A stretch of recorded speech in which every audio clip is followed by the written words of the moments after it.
Moi, je suis auteure, réalisatrice et productrice du film.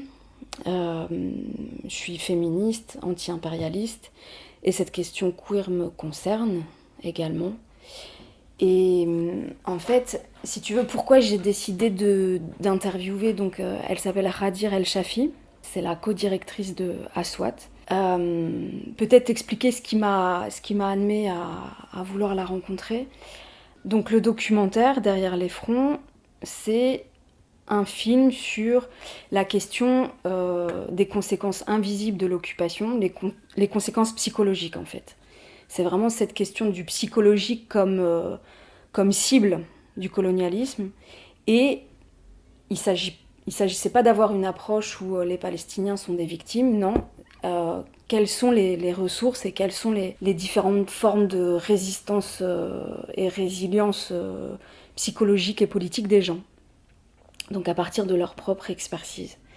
Et en fait, pour moi, dans les attaques psychologiques, la question du politique, elle est fortement liée en fait au psychologique. C'est ce lien-là qui m'intéressait. Et une des attaques qui est faite à la société palestinienne, c'est tout ce qui peut, on revient sur cette question de l'unité, c'est tout ce qui peut attaquer l'unité d'un peuple colonisé. Le pinkwashing, c'est une des attaques de propagande, c'est un des outils de propagande, c'est de dire le peuple palestinien est un peuple de barbares, est un peuple homophobe, est un peuple sexiste, par essence. Enfin, c'est vraiment... ils sont hors civilisation, tandis que Israël, soi-disant la seule démocratie au Moyen-Orient, cet État se positionne comme soi-disant gay-friendly, soi-disant féministe, qui peut venir apporter la civilisation aux Palestiniens. Enfin, ce qui les intéresse, c'est même pas forcément d'apporter la civilisation, mais de rayer la civilisation palestinienne de la carte, en fait. Je dis ça à raison. Enfin, ce dont on a assisté ces dernières semaines, c'est une intensification d'un nettoyage ethnique. Donc je pèse vraiment mes mots en fait.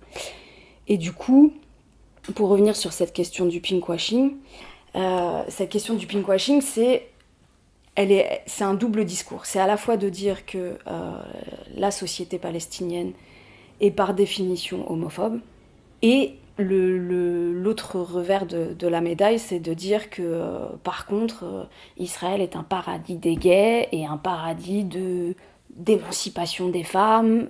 Enfin voilà, il se positionne sur toutes les valeurs dites aujourd'hui humanistes qui, soi-disant, mesurent la civilisation des gens, en fait. Et du coup, ce qui était important pour moi, c'était d'aller chercher et d'aller rencontrer les personnes directement concernées, donc des Palestiniens et des Palestiniennes queer. Il se trouve que Radir donc a une trajectoire vraiment ultra puissante, puisque donc elle est co-directrice de l'association Aswat. Aswat, ça veut dire voix au pluriel en arabe. C'est une association qui est basée à Haïfa, près de la mer, en Palestine de 48. Et c'est une association à la base de lesbiennes féministes palestiniennes. Aujourd'hui, il y a une inclusivité des personnes trans également. Et faudrait regarder, mais peut-être que leur mode d'organisation est un peu plus large aujourd'hui. En tout cas, à la base, c'est vraiment une asso de lesbiennes féministes.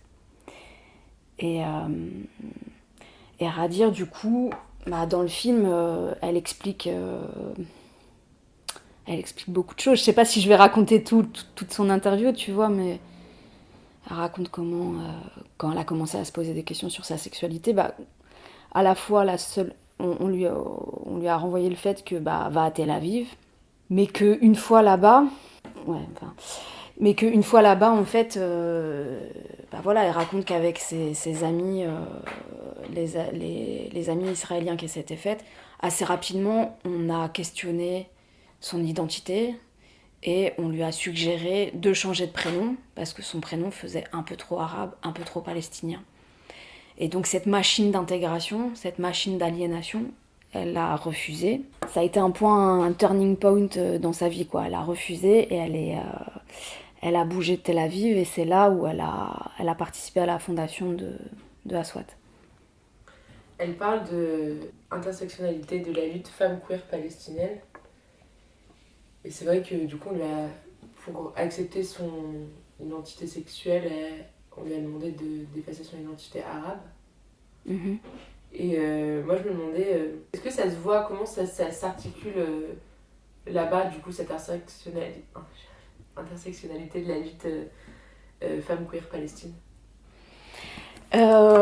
Alors bon, moi je peux uniquement te restituer les propos que j'ai pu entendre ou la littérature qui est produite directement par les deux assos, donc importantes de queer palestiniens. Donc il y a Aswat à Haïfa et il y en a une autre qui s'appelle Al-Qaus, qui veut dire arc-en-ciel en arabe. Et celle-ci, elle est basée à Jérusalem. Il y en a peut-être d'autres, mais ça c'est ce que je connais. Et c'est assez notable parce que c'est deux assos qui existent depuis plus de 10 ans en fait. Enfin, il y a un truc de pérennité, d'organisation qui est quand même assez remarquable. Et honnêtement, de ce que moi j'ai compris dans les interviews, c'est que l'intersectionnalité, des oppressions en tout cas, elle est multiple, dans le sens où il y a cette idée en tant que femme, en tant que queer, et je dirais avant tout est structurée par le fait d'être colonisée. Évidemment, il y a les enjeux de classe sociale aussi qui rentrent dans le quotidien des gens. Ouais, voilà, c'est toutes ces dimensions qui s'articulent.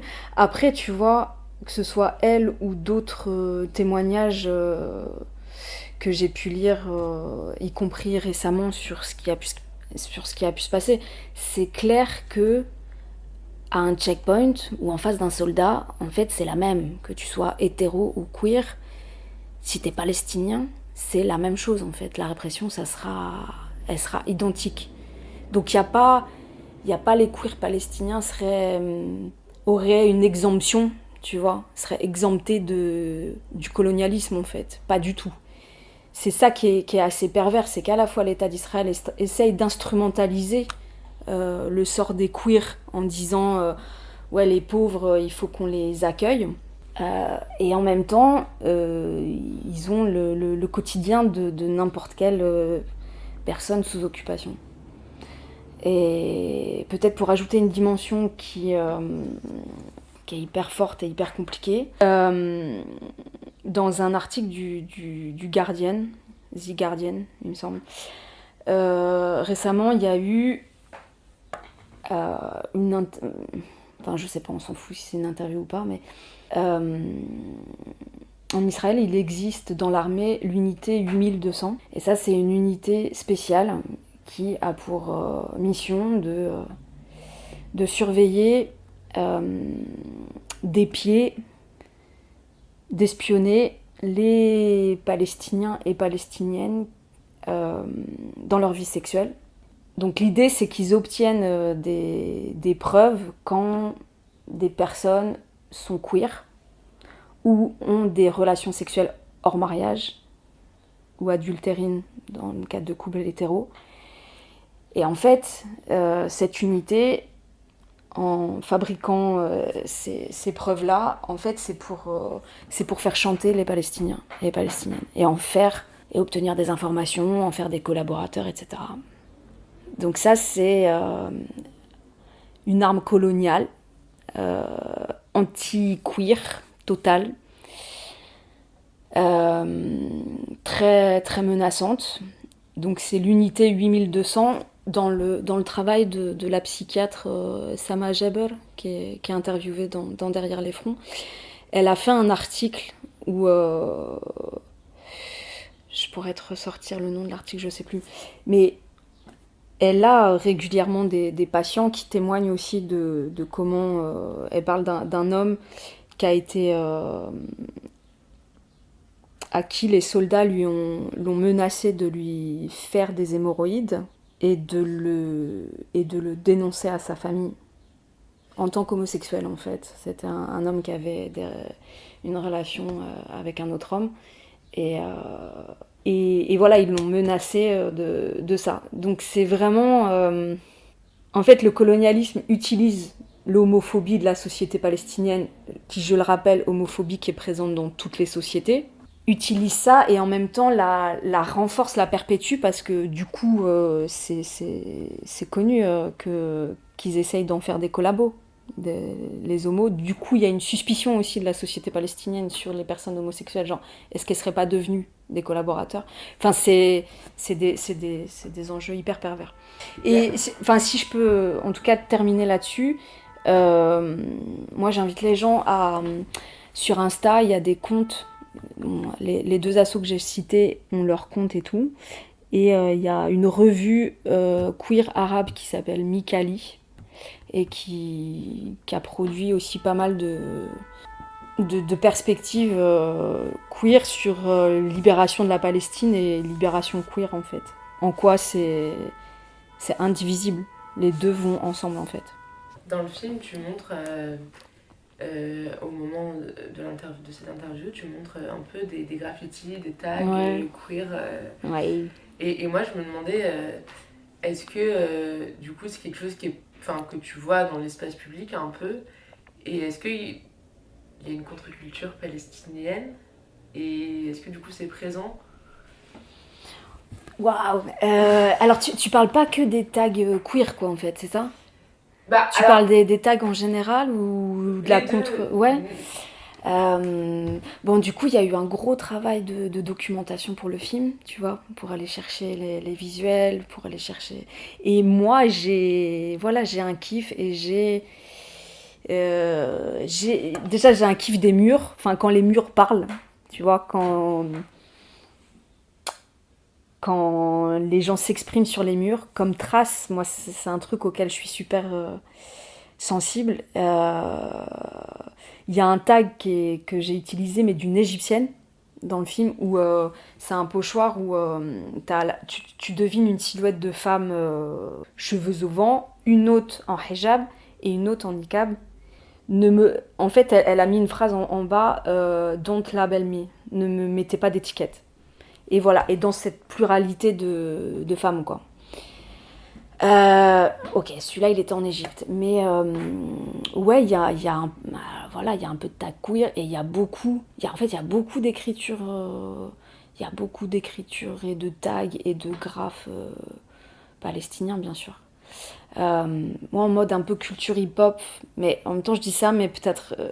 à la fin du film, on voit des jeunes qui font du parcours. C'est un groupe de parcours à Jérusalem, des Palestiniens. Mais je sais pas si je sais pas s'ils intégreraient le parcours dans la culture hip-hop, tu vois. Mais bon voilà, pour moi il y a un truc urbain. En fait, le parcours ça vient quand même des Yamakasi et des quartiers populaires en France. Du coup ça, je kiffais aussi qu'il y a un aller-retour, tu vois, sur une culture de comment, quand il faut fuir, quand il faut dépasser les murs, quand il faut rebondir sur les murs. Bon voilà, il y avait un truc que je trouvais hyper poétique aussi là-dedans. Ouais. Est-ce qu'il y a des groupes musicaux, des groupes, un monde comme ça qui, à travers du coup l'art, la musique, l'habillement, ou n'importe en fait, exprime aussi... En fait,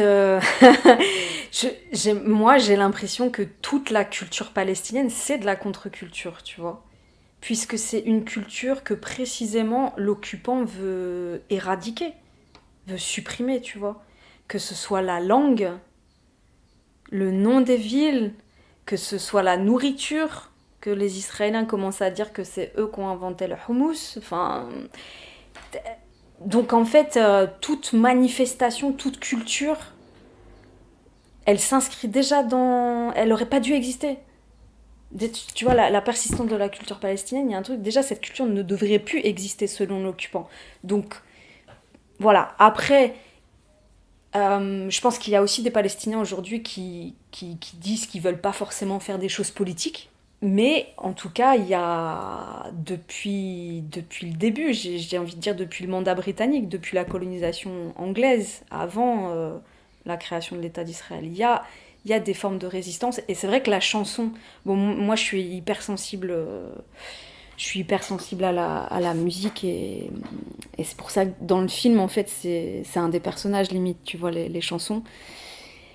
Et ouais, il y a un patrimoine, il y a un matrimoine musical de, de chansons de résistance hallucinantes. Et tu vois, par exemple, c'est pas une chanson que j'ai mis dans le film, c'est Maotini. Maotini, ça veut dire ma nation, mon pays, quoi. Et je crois que c'est devenu l'hymne national irakien aussi. Enfin, c'est une chanson vraiment connue dans tout le monde arabe. Mais en Palestine, ouah, elle est super présente. Reprise par des jeunes. Enfin, tu vois, de quand le morceau il est régulièrement repris, il y a des nouvelles versions et tout. Et je sais que là, sur les derniers événements, à Jérusalem, et c'était interdit de la chanter. Enfin, des gens qui la chantaient ont commencé à avoir des problèmes, tu vois. Par les soldats, quoi. Enfin, donc ouais, ce truc de contre-culture, en fait, je pense que la définition est très large là-bas. Ouais, c'est hyper intéressant. C'est vrai que contre-culture, ça englobe tout ce qui lutte contre la norme. Du coup, en Palestine... Il n'y a pas, comment dire, si contre-culture, c'est quand t'es hors des politiques culturelles étatiques ou quand t'es... Si contre-culture, c'est une culture de résistance. Enfin, moi, c'est comme ça que je le comprends. Ouais, j'ai envie de dire que là-bas, le fait même de réussir à exister dans son activité, que ce soit ouvrir un business ou... parce que je pense à une pâtissière, bref. Euh, ou faire de la musique, ou avoir un restaurant. Enfin, tout est combat là-bas. Tout est combat, tout leur quotidien. Ça, c'est un truc qu'on mesure pas vraiment ici, parce que finalement, les représentations qui arrivent, c'est quand il y a du sang, quand il y a un massacre, quand il y a des bombardements. Mais il y a cette idée de basse intensité. Tu vois ? Nous, ce qui nous arrive, c'est les enjeux de haute intensité. Et ce qui est, enfin, moi, c'était un peu la démarche dans le film, tu vois, c'était d'aller voir les conséquences sur le temps long, sur le quotidien, sur justement quand ok, c'est basse intensité, mais c'est le colonialisme qui structure ta vie, en fait. Donc, Dans ton film aussi, on voit beaucoup de femmes fortes. On voit beaucoup de... ouais. On voit beaucoup bah déjà, ton personnage principal, c'est quand même une femme qui est très impressionnante. On voit des mères qui sont des vraies héroïnes pour protéger leurs enfants et puis pour les empêcher d'être détruites psychologiquement aussi. On voit des femmes lesbiennes qui se battent pour la Palestine. On voit, et puis on voit aussi visuellement des femmes qui sortent des clichés qu'on peut avoir sur les pays arabes, des femmes pas voilées, des femmes voilées. On voit qu'il y a toutes sortes de femmes, que ce soit au niveau du caractère ou au niveau de l'habillement. Et du coup, est-ce que tu peux m'en dire un peu plus, me dire comment toi, de ton point de vue, tu la vois, la vie d'une femme en Palestine? Waouh.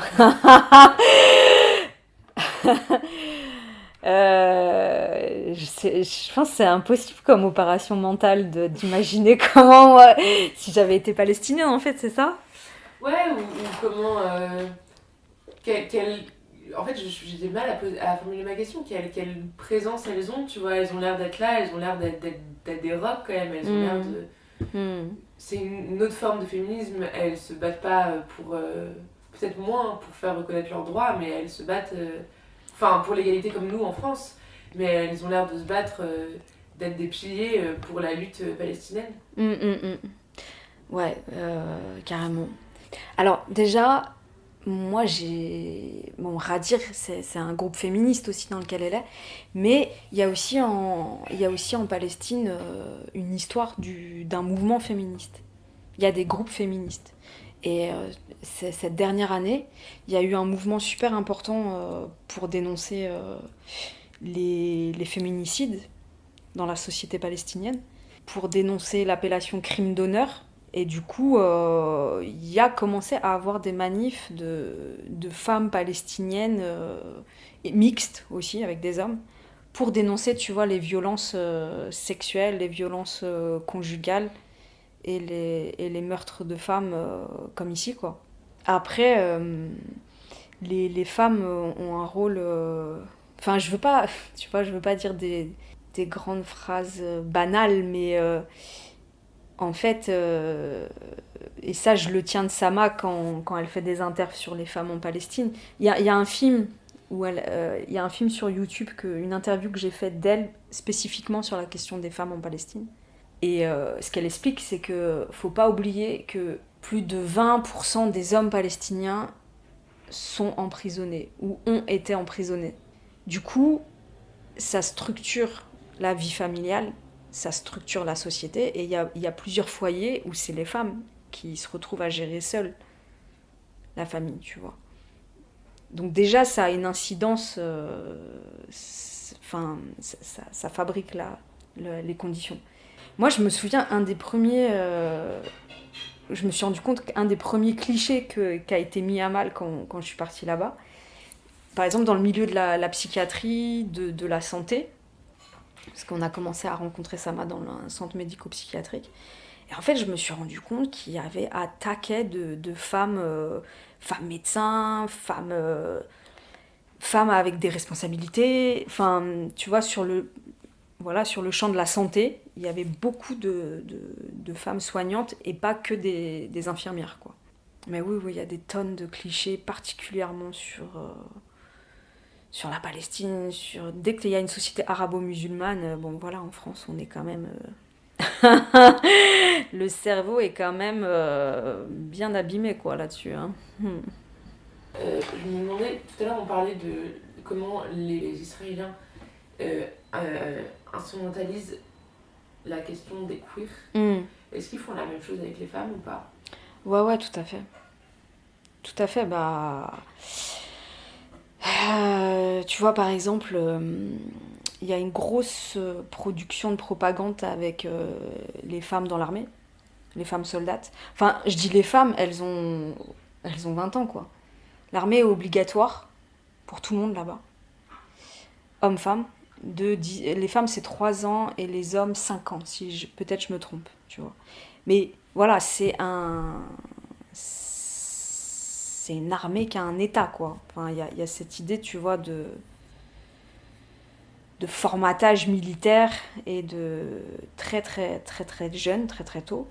Et du coup, c'est des gamines. Enfin, c'est des gamines, c'est des jeunes, quoi. Elles ont entre 18 et 21 piges.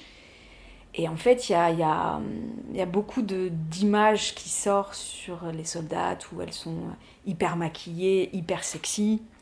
Tu vois, dernièrement, ça m'a super énervée. Le film Superwoman, c'est une actrice mannequin, une israélienne, qui, au même moment où est sorti le film, sur les réseaux sociaux, elle a revendiqué, elle a mis en avant le fait qu'elle avait été soldate pour l'armée israélienne. Tu vois, elle s'en vantait, en fait. Comme un espèce d'écho au rôle qu'elle était en train de jouer de Superwoman. Donc voilà, des images un peu sexy de femmes dans l'armée.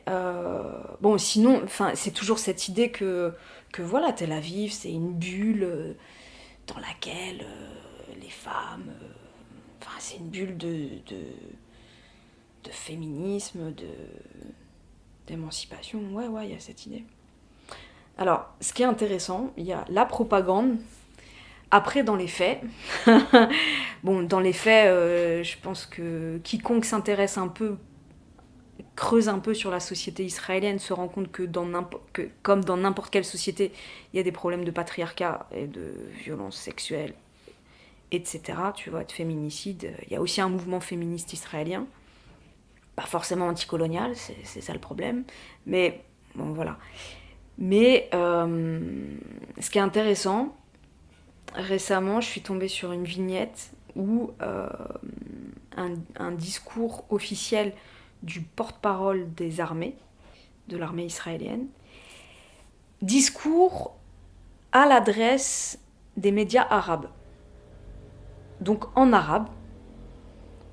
Je dis ça parce qu'ils n'ont pas le même discours s'ils s'adressent à des journalistes parisiens ou sur des chaînes arabes. Et en fait, dans ce speech, ils stigmatisent les femmes gazaouis. Je crois que c'était pendant la marche du retour. Les femmes gazaouis qui participaient aux marches du retour, qui participaient aux confrontations, en disant « vous n'avez pas honte, vous ternissez l'honneur de votre famille, ce n'est pas le rôle des femmes, etc. » Genre, en fait, tu vois, le porte-parole essayait d'activer le... Je sais pas comment dire, pas la honte, mais d'activer un réflexe patriarcal pour attaquer les femmes résistantes. Ouais. Ah, il voulait que les hommes se disent « Ah oui, c'est vrai, c'est pas le rôle de ma femme, je veux dire... » Voilà, il pense que les Palestiniens sont suffisamment débiles pour... voilà. C'est quand même de la... Don't go to protest, your place is at home. Voilà, c'était Avishai Adrae.